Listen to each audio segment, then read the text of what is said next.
Madame, Monsieur, bonjour. Bienvenue dans votre journal dont voici les principaux titres.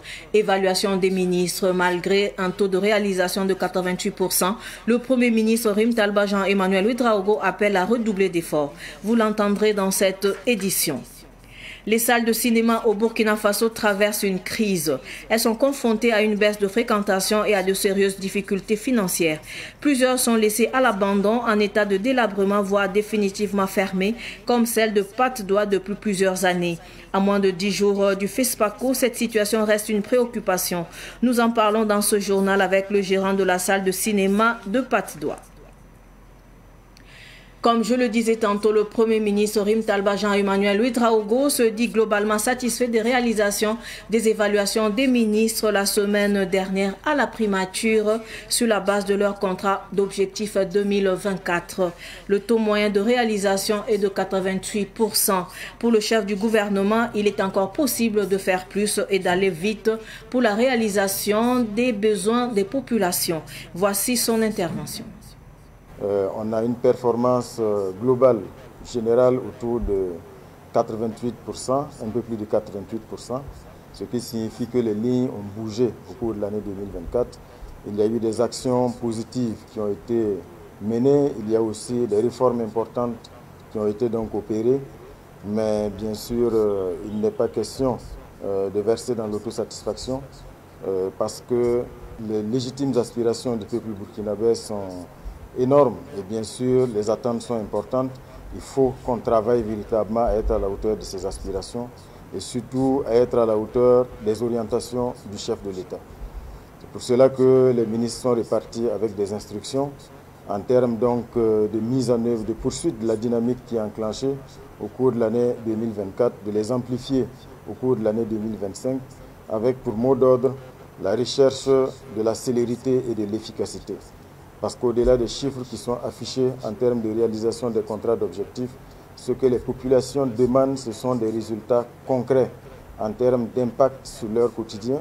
Donc, c'est de faire en sorte que la mise en œuvre de ces contrats d'objectifs-là, au-delà des chiffres, impacte positivement et significativement le quotidien des populations burkinabées. C'est ce à quoi nous avons engagé chaque ministre sur la base du contrat d'objectif 2025. Direction la région du Nord, la population de la commune de Séguénéga dans la province du Yatenga réaffirme son soutien aux autorités. À travers un meeting de la coordination nationale des associations de la veille citoyenne, section Séguénéga, elle loue les actions du gouvernement et demande un bataillon d'intervention rapide dans la localité ainsi que la réinstallation de 26 villages de Séguénéga. Le meeting a eu lieu le samedi dernier à Séguénéga. Le point avec Yacouba Kiamtore. Stade municipal de la commune de Séguénéga dans la province du Yatenga, région du Nord. La coordination nationale des associations de la veille citoyenne section Séguénéga sonne la mobilisation autour des idéaux du capitaine Ibrahim Traoré. Les 63 villages et 6 secteurs de la commune rendent hommage aux forces de défense et de sécurité FDS et aux volontaires pour la défense de la patrie VDP et les encouragent à maintenir le cap pour mettre définitivement fin au terrorisme. L'objectif du meeting de ce jour est de renouveler notre soutien total à son excellence le capitaine Ibrahim Traoré et son gouvernement et de magnifier nos FDS et VDP qui se battent jour et nuit pour assurer la sécurité de la commune. Je lance un appel à tout Burkinabé de se joindre aux idées de son excellent le capitaine Ibrahim Traoré pour la libération totale de notre pays. Pour la zone de Séguénéga, la fin du terrorisme passe par la mobilisation populaire et l'installation d'un bataillon d'intervention rapide BIR selon les leaders de la CNAVC locale. Nous voyons que la commune de Séguénéga, il y a plus de 26 villages qui sont déguerpis et ces villages constituent en tout cas le poumon central des espaces agricoles de la commune et nous sollicitons le déploiement d'un bataillon d'intervention rapide accompagné de nos FD et VDP qui sont sur place pour un ratissage complet de la zone et ensuite procéder à la sécurisation de ces villages réinstallés pour en tout cas permettre à la population de vaquer à leurs préoccupations et puis cultiver sans problème. Pour marquer sa solidarité avec les FDS et les VDP, la CNAVC Sénégal leur offre 2 tonnes de riz et de maïs et des bidons d'huile. Elle contribue aussi à hauteur de 2 millions de francs CFA pour le fonds de soutien patriotique ou effort de paix. Un don qui ne laisse pas indifférent au niveau local. Nous observons que des dons ont été faits de l'ordre de 2 millions en espèces versées au trésor public, ainsi que des vivres qui ont été mobilisés pour accompagner les vaillantes forces de défense et de sécurité. C'est le lieu pour moi de remercier cette vaillante population de Séguénéga au nom de ma hiérarchie régionale et provinciale et au nom également des autorités centrales que nous représentons ici. Nous souhaitons qu'au-delà de c'est la symbolique de ces meetings, que des initiatives similaires se perpétuent parce que nous sommes toujours engagés dans plusieurs fronts, sur plusieurs fronts et nous souhaitons que la population reste toujours engagés à nos côtés, aux côtés des forces de défense et de sécurité, des VDP, des autorités, de sorte que le combat qu'on mène actuellement n'est qu'un seul père et que la victoire aussi n'est qu'un seul père. La coordination nationale des associations de la veille citoyenne section Séguénéga profite de l'occasion pour émettre une lettre au gouverneur pour transmission au chef de l'État.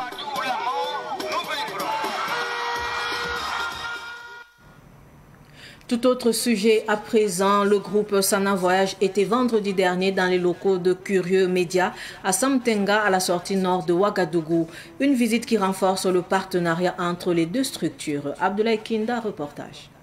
Le groupe Sana Voyage, heureux de l'ouverture du nouveau siège de Curieux Média, visite les locaux ce jour et exprime ses encouragements au PDG Ahmed Nabalma et à son équipe. Notre PDG qui était à la jour de l'ouverture à la petite Sana Smane, qui nous a demandé vraiment de former cette délégation, venue les montrer, les témoigner vraiment notre position, notre sentiment envers tout ce qui venait d'être fait. Donc nous l'avons félicité, nous avons formé les doigts et nous l'avons vraiment pris l'engagement de l'accompagner, notre mesure de possible.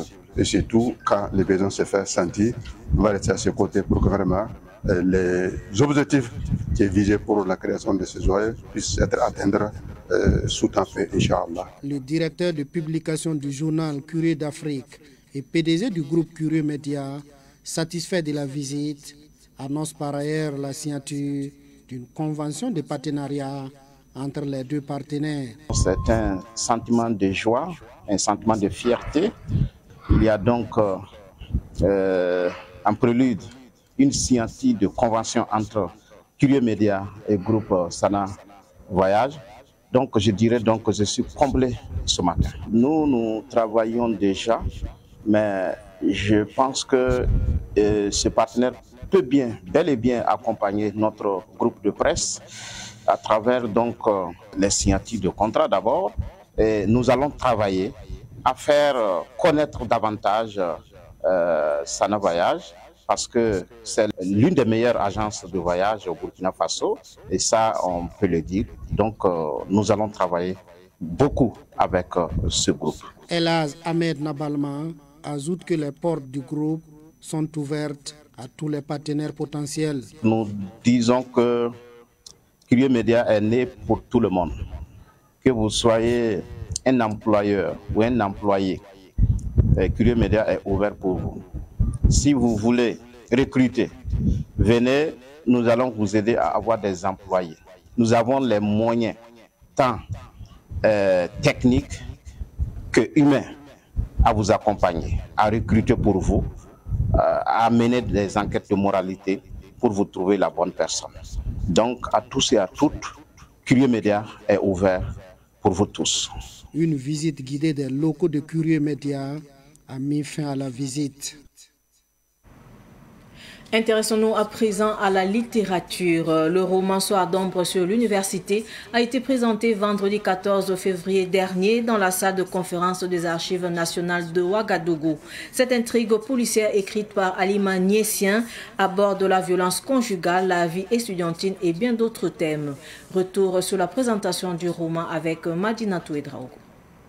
Alima Niessien dévoile son premier roman policier de 107 pages. Une œuvre qui raconte l'histoire d'une étudiante retrouvée morte dans sa chambre. L'auteur souhaite ainsi expliquer les difficultés que certains étudiants rencontrent. Dans l'université, le titre Soir d'ombre C'est pour indiquer en fait les difficultés en fait qui sont en train d'arriver au sein de l'université.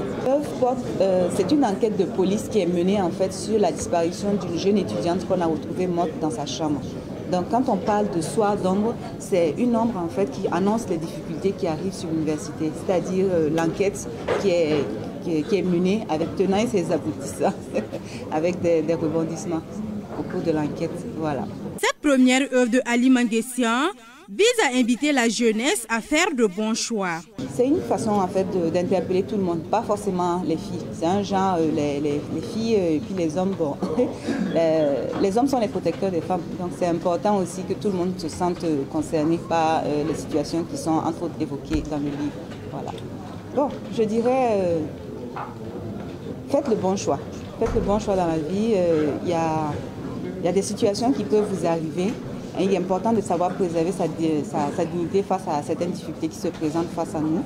Ne pas sombrer en fait dans la facilité. Voilà. Aminata Konaté, marraine de la cérémonie de dédicace, invite chacun à lire cette œuvre qui sensibilise la jeunesse, en particulier les étudiants. C'était pour moi pas un devoir mais une obligation d'accepter son invitation en tant que marraine pour l'accompagner pour cette cérémonie.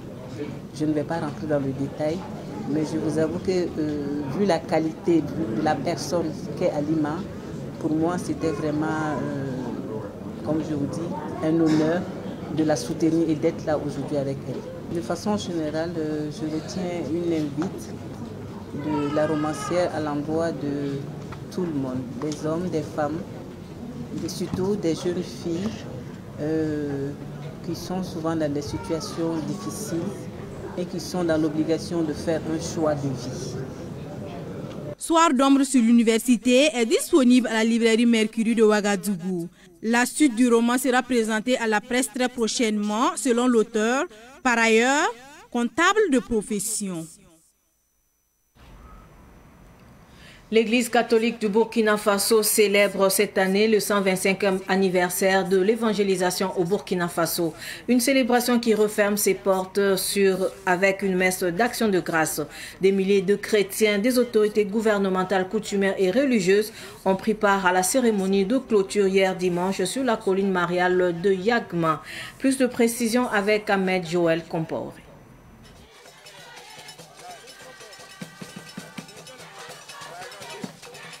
1900-2025, cela fait 125 ans que l'église Famille de Dieu a fait son entrée au Burkina Faso.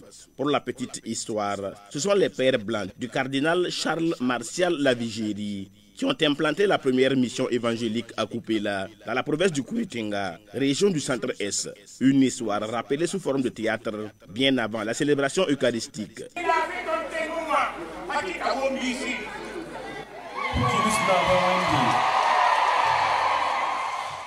Une célébration présidée par l'envoyé spécial du pape, le cardinal Pietro Parolin. C'est surtout un message de communion. Le pape a voulu être présent à travers le cardinal secrétaire d'État, son collaborateur, pour partager la joie de cette église, de cette communauté.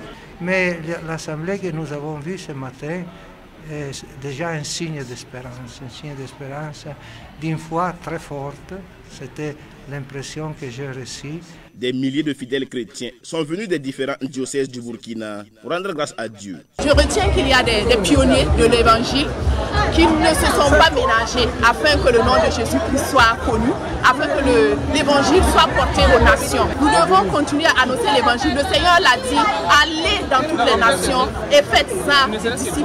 C'est avec joie que nous sommes venus tous ensemble pour prier Dieu, lui dire merci pour toutes les grâces qu'il nous a données pendant ces 125 ans. Monseigneur Prosper Contibo, archevêque de Ouagadougou, remercie le Seigneur pour toutes ses grâces.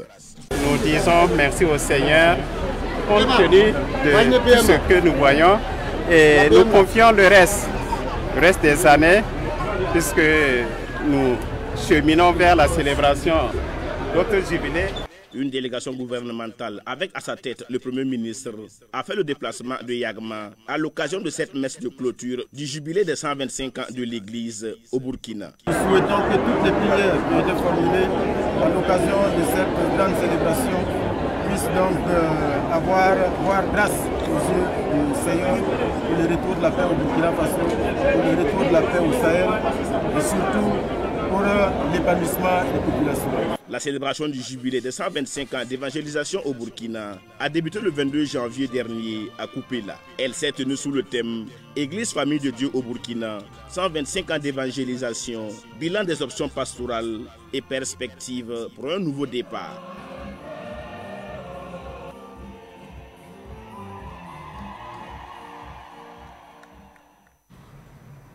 De son côté, la communauté musulmane du Burkina Faso a installé hier ses bureaux dans 3 secteurs de l'arrondissement 9 de Ouagadougou.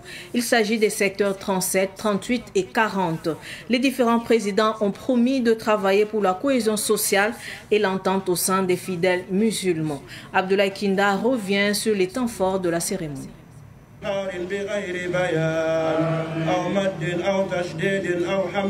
C'est après un consensus des fidèles musulmans des 3 secteurs que les différents bureaux ont été mis en place. Le bureau du secteur 37 compte 96 membres, celui du secteur 38, 207 membres et 49 membres pour le bureau du secteur 40. C'est le président de la communauté musulmane de Burkina Faso, Elhadj Moussa Kwanda, qui remet le bâton et le Coran aux différents présidents. Au nom des 3 présidents des bureaux des secteurs 37, 38 et 40, Omar Siré parle de leur mission. Pour nous, cette installation, déjà c'est une très bonne chose. Ce n'est pas un pouvoir qu'on nous donne, c'est plutôt des responsabilités, une lourde charge. Et gérer une population, ce n'est pas évident. J'ai envie de dire que autant de monde, autant de bâtons qu'on nous donnera. Et pour cela, nous allons demander à Allah toute la sagesse, toute la bénédiction qu'il faut pour qu'on puisse vraiment réussir cette mission qu'on nous confie. Elle n'est pas évidente, mais voici attelé. Et Dieu merci, nous avons un bureau derrière nous et on va compter sur les membres de chaque bureau pour pouvoir nous épauler à pouvoir réussir véritablement la mission à nous confier. Les présidents et les oulémas, les chefs traditionnels, ont tous invité les 3 bureaux à s'investir pour la cohésion et l'entente au sein de la communauté des fidèles musulmans de l'arrondissement 9.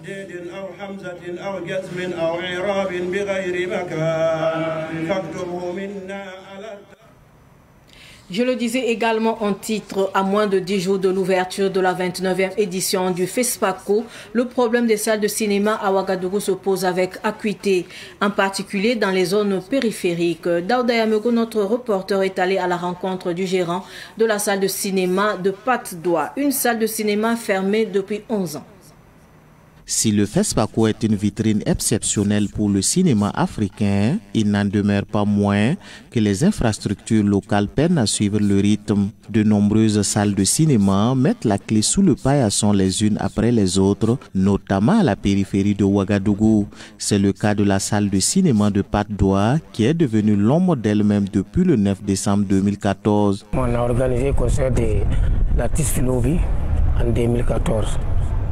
On a même payé à l'avance, donc l'artiste n'est pas pu venir. Donc, vers 21h, les anciens nerveux sont cassés la salle et ils sont mis faits. Le maire Armand Pierre Bégonet m'a promis que la salle va arriver en 2 semaines, 1 mois seulement, que ça va reprendre. L'artiste aussi, un mois de nous, on s'est réunis, on va faire ça à l'amiable.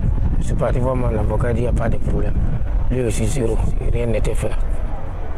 Chaque année aussi, on parle à la justice pour renouveler le contrat aussi là-bas. À la justice aussi 0. Ça fait 11 ans. On n'est plus que 7 personnes qui travaillent dans la salle là. Donc pour le moment, en tout cas, ça ne va pas. Cette triste réalité contraste avec la politique cinématographique de la Révolution d'août 83 qui avait présidé à la construction des salles de ciné périphériques. Celle de Patte d'Oie était le site privilégié de Amadou Wanga, amoureux de films africains. Privé de cette ambiance, il ressent un vide et une profonde nostalgie. Depuis que la salle de ciné est fermée, je ne sais pas quoi dire, seulement que je ne suis pas content. C'est à travers cette salle que je regardais les films africains tels que Boudiam. J'aime vraiment les films africains et leur absence sur grand écran est une grande perte pour nous tous. Je suis riverain de la salle depuis très longtemps et j'ai vu à quel point elle était un lieu de rencontre et de découverte pour les amoureux du cinéma.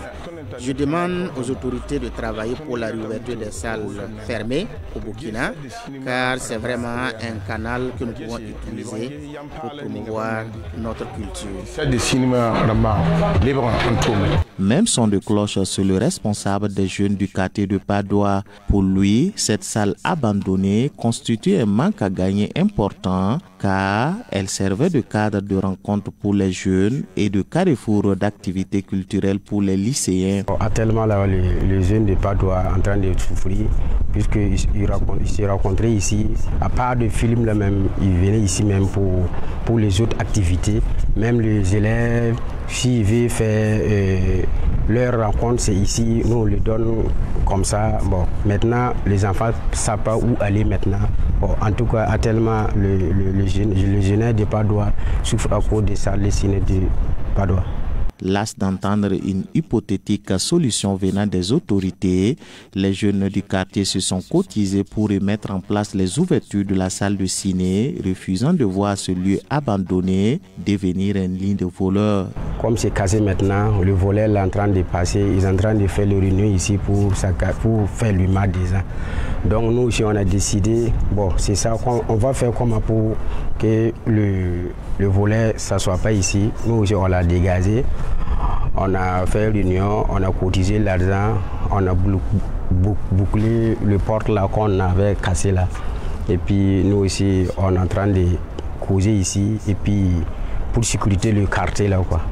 Le gérant de la salle de ciné de Padoua appelle le président du Faso, le capitaine Ibrahim Traoré, à se pencher à la réhabilitation du site et au-delà, parce que l'image de capitale du cinéma africain de Burkina Faso en dépend. Rappelons que la salle de ciné de Padoua a été saccagée en 2014 après l'annulation d'un concert de l'artiste musicien Flobi. Le Burkina Faso comptait une 60aine de salles de ciné sous la Révolution, mais aujourd'hui, il ne reste qu'une dizaine.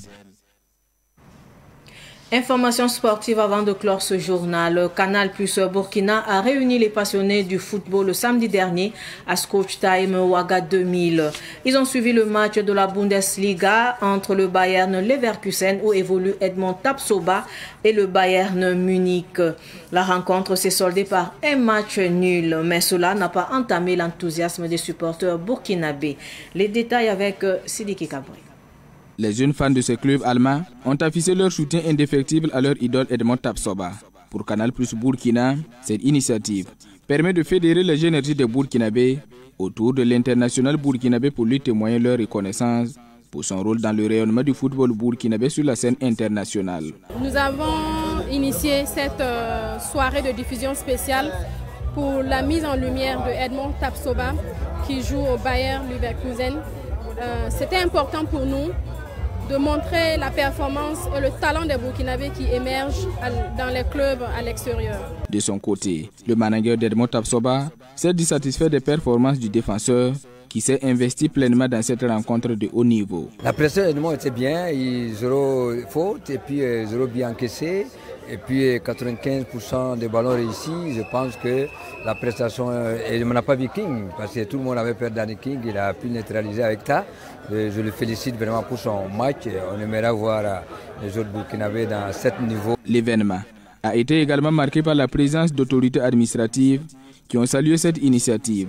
Sur le terrain, Edmond Tapsoba a disputé l'intégralité du match. Le Bayern Munich, malgré ce nul, conserve sa place de leader avec 8 points d'avance sur Leverkusen, deuxième au classement de la Bundesliga, le championnat allemand de football.